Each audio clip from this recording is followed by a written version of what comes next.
รถยนต์เรฟอร์បងសុំជីងផងកុំមកផ្ដោផ្ដោខ្លួនអូននេះជាស្រីតើមានខុសអ្វីមិនសមទេថ្លៃរថយន្តថ្មីបងសុំដោយសាររថយន្ត Devil សុំនឹងរៀងថ្លៃប្រព្រៀនមកស្រីឬអ្នកគុំជេកាឆ្នាំលេខទីប្រយ័ត្នស្មងគេតាមញ៉ៃខ្ញុំ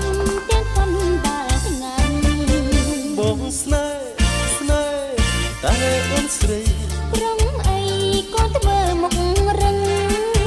អូនខឹងសូមព្រលឹងបើយ៉ាងនឹងខ្ញុំប្តឹងប៉ូលីសគឺទោះសុំស្នេហ៍មានទេណាពេញមានអ្នកប្រមីយាក៏រំខានស្រីបងសុំស្នេហ៍ថ្លៃមានទេតយត